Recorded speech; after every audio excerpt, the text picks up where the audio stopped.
मराठी, आवाज जनसामान्यांचा।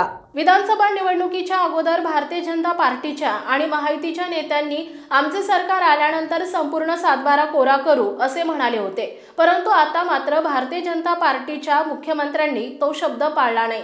तात्काळ कर्जमाफी करून शेतकऱ्यांना मोठा दिलासा द्यावा आणि शेतकऱ्यांना कर्जमाफीचे पैसे थेट डीबीटी मार्फत मायबाप शेतकऱ्यांच्या बँक खात्यावरती तात्काळ जमा करावेत। इंदापूरमध्ये काही कार्यकर्त्यांनी सांगितले की विहिरीचे पैसे मिळत नाही, मग हे सरकार नेमकं काय करतंय? आणि इकडे एका बाजूला शेतकऱ्यांना कर्जवसुलीची नोटीस देणं आणि एका बाजूला मुख्यमंत्री म्हणतात शेतकऱ्यांची कर्जवसुली थांबवा।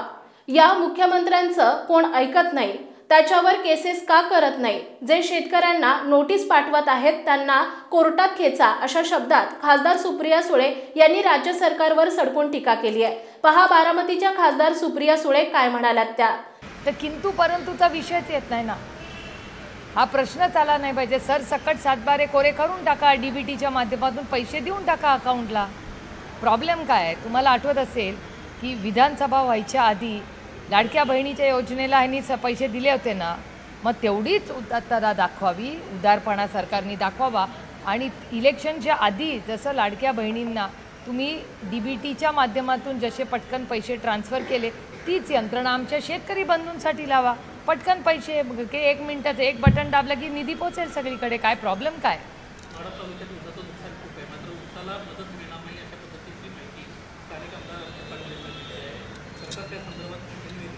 नाही, हेच तर आम्हाला समजत नाही की नक्की पैसे निधी कुणाला। आता तुम्ही इथे म्हणता उसाला पैसे मिळणार नाही, मग काल इंदापूरमध्ये कळलं की विहिरीला पैसे मिळणार नाहीत। मग अशा जर रोज किंतु परंतु येत राहिल्या तर नक्की आमच्या शेतकरी भावांना, जो तुमचा आणि माझा अन्नदाता आहे, तो काळ्या मातीशी इमान राखतो, तुमच्या आणि माझ्या आपल्या अन्नाचा प्रश्न सोडवतो कष्टाने, त्याच्यासाठी एवढे किंतु परंतु निर्णय कशासाठी? एवढा डिले का होतो? पटकन डीबीटी डायरेक्ट बेनिफिट ट्रान्सफर का होत नाही आहे?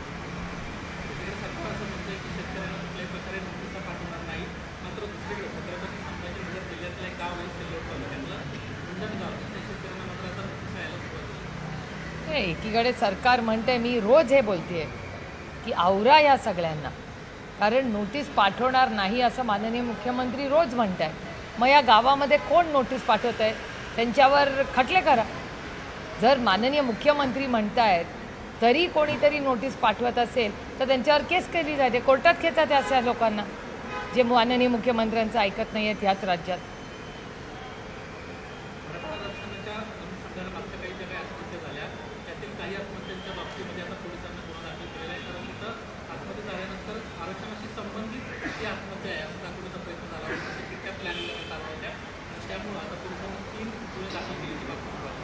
मला असं वाटायचं इतर राज्याचे गृहमंत्री देऊ शकतील, कारण का त्यांच्याकडे ती केस असेल। त्याच्यामुळे माननीय मुख्यमंत्र्यांनी ह्याच्यावर स्पष्टीकरण, कारण का ते गृहमंत्रीही आहेत, त्यांनी त्याचं स्पष्टीकरण दिलं पाहिजे की नक्की काय। आम्हाला कसं माहिती असेल की खरं काय आणि काय झालं नाही?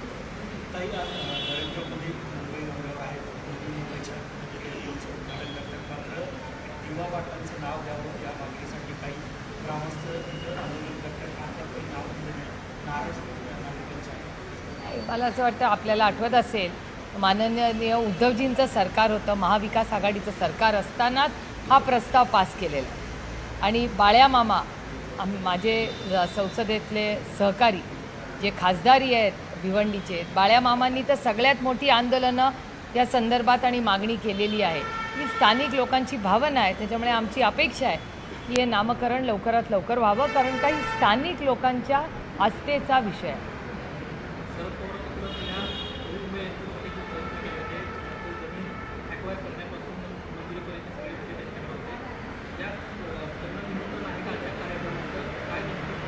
नाही, आदरणीय पवार साहेबांना महाराष्ट्र सरकार, सिडको किंवा कुणाकडूनही पवार साहेबांना आमंत्रण आलेलं नाही। हे मला तरी जे माहिती आहे त्याच्याप्रमाणे आदरणीय पवार साहेबांना कुठलंही निमंत्रण आलेलं नाही।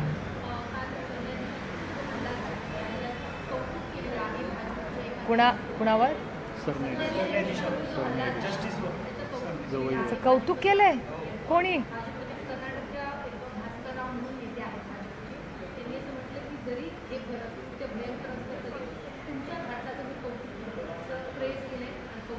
अशा कुठल्याही गलिच्छ स्टेटमेंटचा मी जाहीर निषेध करते। आणि भारतीय जनता पक्षाकडून ही अपेक्षा नव्हती आम्हाला. म्हणजे हा काही राजकीय पक्ष नाही आहे, ही काही राजकीय घटना नाही आहे. दुर्दैवी आहे महाराष्ट्रासाठी नाही, भारतासाठी काळा दिवस आहे. आणि जर सरन्यायाधीशांचा, गवई साहेबांचा असा जर अपमान करणार असेल एखादा पक्ष, तर त्या पक्षाच्या विरोधात आम्ही लढू, जाहीर निषेध करू. आणि त्या पदाची आणि त्या व्यक्तीचा मान सन्मान हा टिकलाच पाहिजे. कारण का तो मान सन्मान हा फक्त तुमचा आणि माझा आणि आपल्या राज्याचा नाही आहे, पण या देशाचा आहे. आणि त्याचबरोबर ती जबाबदारी भारतरत्न डॉक्टर बाबासाहेब आंबेडकरांच्या संविधानाच्या चौकटीतली महत्त्वाची जबाबदारी आहे. त्याच्यामुळे त्याचा जर कोणी अपमान केला तर आम्ही सहन करणार नाही.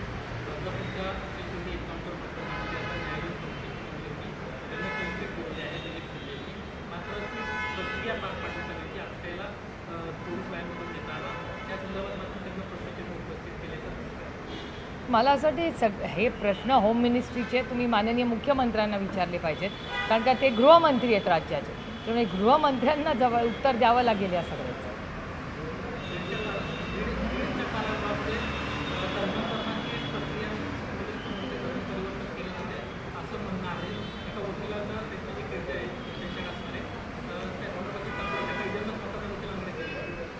सातत्याने बीडचा कारागृह, तिथे होणाऱ्या हत्या, तिथे होणारे अन्याय हे आपण सगळेच गेले अनेक महिने बघतोय. म्हणजे मला आश्चर्य वाटतंय, बीडसारख्या सुसंस्कृत जिल्ह्यामध्ये ज्या पद्धतीने पोलीस किंवा यंत्रणेच्या मागे ही जी अदृश्य शक्ती आहे, जी वारंवार संविधानाच्या विरोधात, सरकारचा कुठला धाकही नाही, त्याला ना वर्दीचा धाक आहे, हे खूप दुर्दैवी आहे. आणि बीडमध्ये आणि पुणे जिल्ह्यामध्ये जो क्राईम वाढलेला आहे, हा माझा डेटा नाही आहे, हा महाराष्ट्र सरकारचा डेटा आणि भारत सरकारचा डेटा आहे.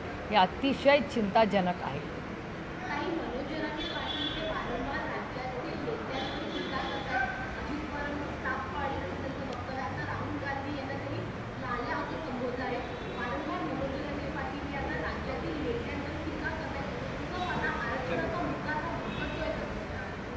मी तुम्हाला सांगू, ही लोकशाही आहे, प्रत्येकाला बोलायचा अधिकार.